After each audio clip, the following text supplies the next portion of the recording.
Shimshon, Samson, is a biblical superhero. He even had superpowers. But when Delilah betrays his trust, he is taken capture and is imprisoned in Gaza and has to endure that. And part of that is what makes him a superhero. Exactly 11 months ago today, on October 7th, 2023, 250 Samsons, all superheroes, were imprisoned in Gaza. This week, we all mourn, and as Jews, in some ways, even though we are not direct family, we are sitting Shiva for 6 superheroes: Carmel Gat, Aidan Yerushalmi, Hirsch Goldberg Poland, Alexander Lobanov, Almag Sarusi, Ori Danino. My following teaching is dedicated in their memories to the memories of the soldiers who have paid the ultimate price during this war, and to all who were killed on October 7th and since then. May God comfort their families. As I processed the events of last weekend, the killing of the 6 hostages, I was drawn to the narrative of Nadav and Avihu, Aaron's 2 oldest sons.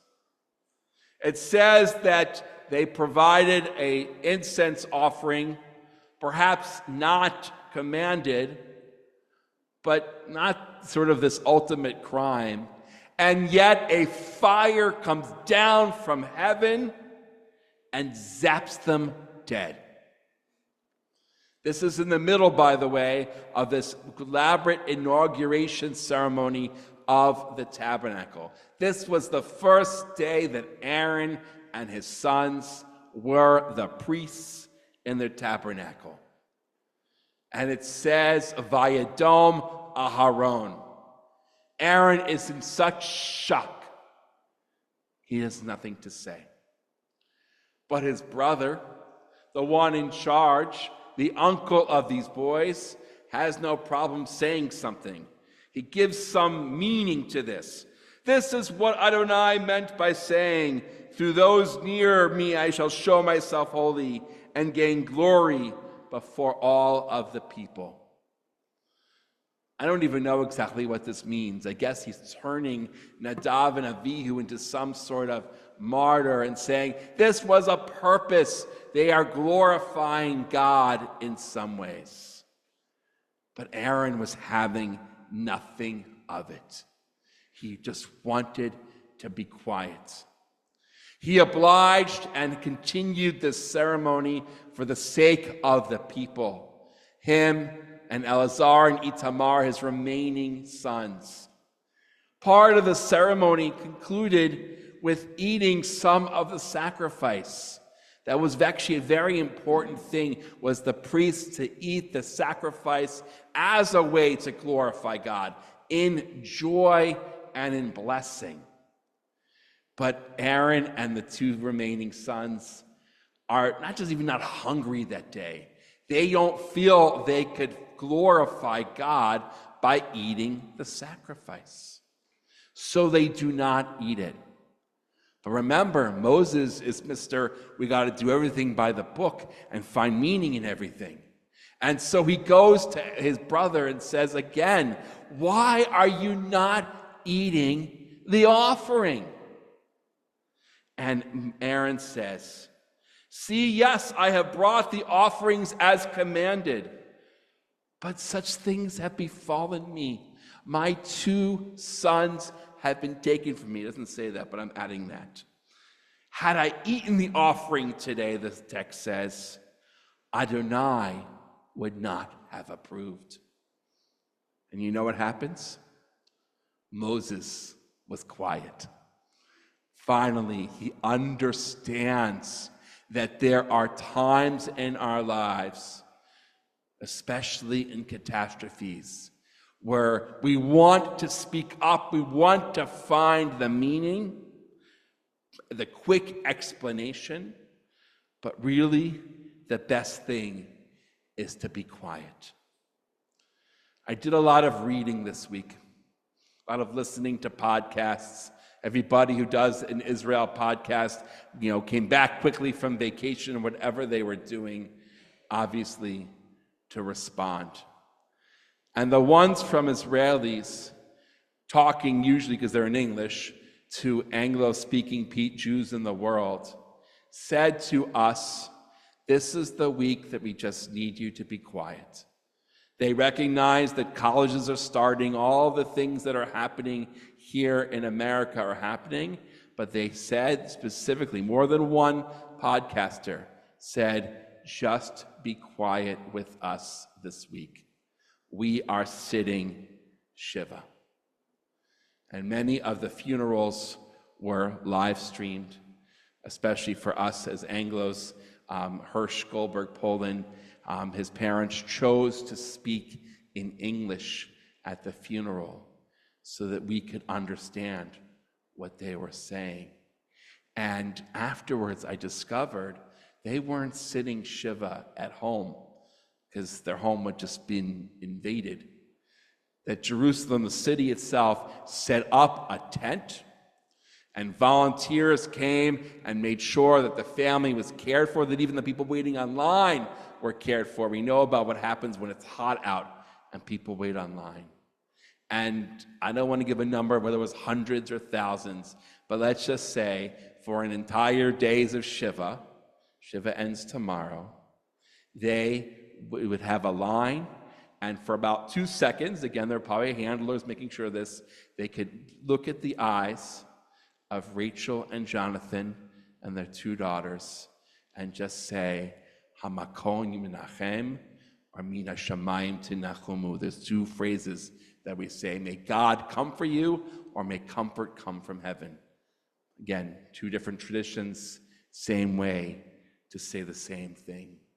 We are sitting Shiva this week, and we cannot speak out yet. But when Shiva is over, we are going to want to find meaning in this. What is going on?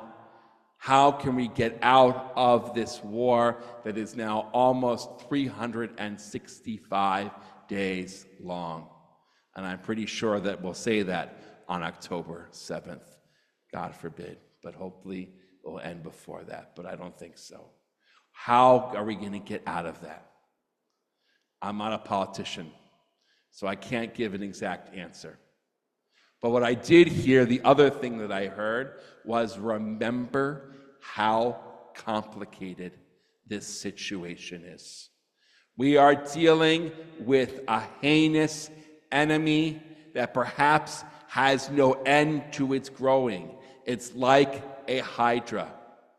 The word Hamas is an ideology, one of annihilation of Israel and of the Jewish people.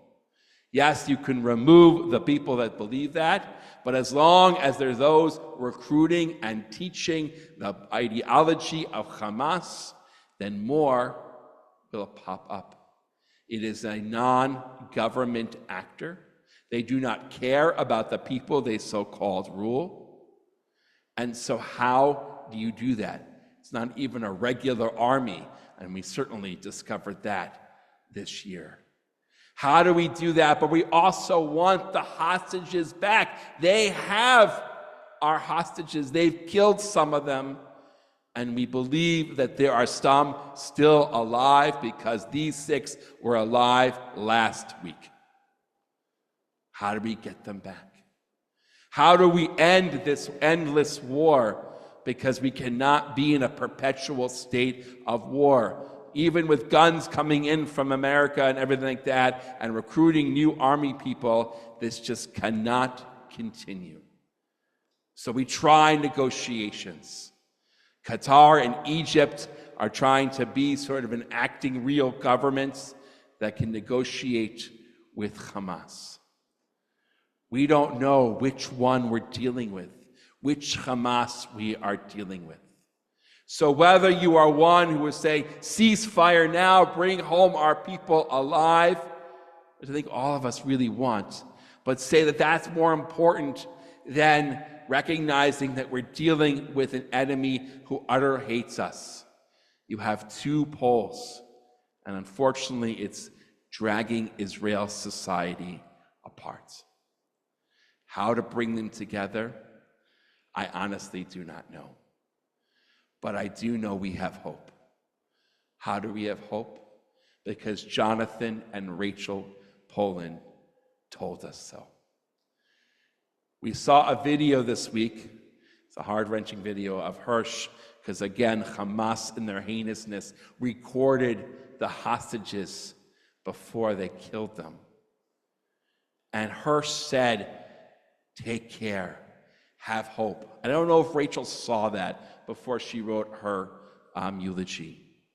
But mothers and sons, they can sometimes be in sync with each other, because she said the same thing. She recognized, all of the care that she and her family have received these last 11 months, and she asked for that continued care, which we are going to give them. And then she also said to Hirsch, you are free, my son. You are no longer captive. And now you are going to give me, this is mom talking, you're going to give me the comfort and the strength to move on. Hirsch was an ardent Zionist. He was a lover of peace. He would not want Israel to fall, the Israeli people to get into civil war over him. He would want them to find the resolve to bring peace and to fulfill the Zionist dream. I don't know how we're going to get there, but I think we have to go back to Herzl, who I've quoted before. Im tirtzu ein zo agada. If we will it, then it is not a fairy tale. It is not a dream. So we have to continue to do what we can to find the resilience. Sometimes be quiet, listen to each other, and just have hope for the future. Shabbat Shalom.